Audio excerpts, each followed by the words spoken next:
Minangkabau merupakan sebuah etnis yang ada di Indonesia. Etnis Minangkabau punya beragam kesenian dan tradisi yang sangat unik serta terkenal. Kesenian yang ada di Minangkabau tidak hanya sekedar silat, tari, musik tradisional, tetapi sebuah cerita pun bisa dianggap dan dijadikan sebuah kesenian dari masyarakat Minangkabau. Cerita itu disebut sebagai sastra lisan. Sastra lisan adalah sebuah karya sastra dalam bentuk lisan. Sastra lisan membentuk sebuah komponen bidang yang lebih mendasar, tetapi memiliki sifat-sifat sastra pada umumnya. Sastra lisan biasanya disampaikan dari mulut ke mulut, karena banyaknya masyarakat pada zaman dahulu masih tidak bisa tulis baca, tetapi lancar dalam mengecek. Masyarakat yang bisa tulis baca pun biasanya memakai sastra lisan sebagai pengantar lalu anak mereka.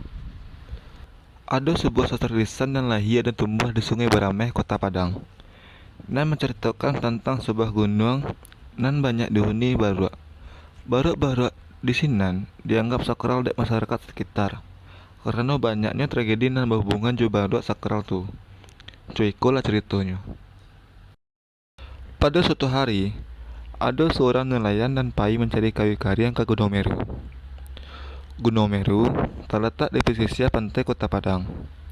Ketika beliau sedang mencari kayu di gunung, ada segerombolan baruak yang tinggal di gunung. Banyaknya baruak yang menghuni gunung itu. Beliau bermukasih untuk membawa pulang salah seekor dari banyak baruak yang ada di sini, untuk menjadi hewan peliharaannya di rumah. Tibanya di rumah, beliau menitipkan ke bininya untuk merawat baruak yang nyobok tadi.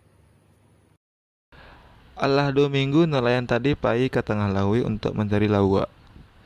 Karena bini beliau indak suka sama kedatangan baruak yang dibawa lakinya tadi, beliau sengaja indak bagi makan baruak tu. Semenjak nelayan tadi pergi, semenjak itu pula lah baruak indak pernah lagi makan dek bini beliau. Singkat cerita, baruak tu mati karena kelaparan. Ketika nelayan tadi hendak pulang ke rumah dan baru sampai pelabuhan, beliau mendapat kabar dari kawannya kalau baru nan pernah yang bawa pulang alah mati karena kelaparan. Karena bininya tidak bisa menjaga amanah dari beliau. Singkat cerita, alah 2 hari nelayan tadi di rumah. 2 hari itu pula nelayan tu mendamam. Ketika diimbau orang cadia atau yang biasa disebut dukun, dukun tu mengecekan kalau nelayan tu disapu dari penghuni Gunung Meru. Karena alah lalai kabar yang pernah nyogok pulang tadi. Alah seminggu sejak nelayan bermula sakit, kemudian nelayan tadi meninggal. Selain kejadian yang terjadi sama nelayan tu, nyatanya alah banyak pula kejadian lainnya yang berhubungan sama baruak nan di Gunung Meru. Sejak itulah masyarakat sekitar menganggap kalau baruak Gunung Meru tu dijaga oleh orang sakti dan terkubur di puncak Gunung Meru. Cerita baruak sakral di Gunung Meru alah banyak diceritakan secara turun-temurun dari para orang gaib. Cerita itu pun juga disampaikan kepada wisatawan yang tiba ke Sinan. Dapat kita lihat dari cerita tadi bahwasanya sastra lisan dianggap sebagai pro kontra oleh masyarakat.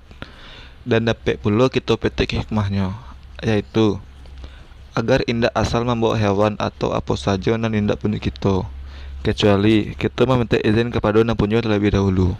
Tetapi sastra lisan pada zaman kini adalah mulai memudar karena cueknya para generasi muda kepada lingkungan sekitar. Oleh sebab itu, kita sebagai generasi zaman kini seharusnya melestarikan sastra lisan yang ada di daerah kita masing-masing, karena itu adalah punya kita juga.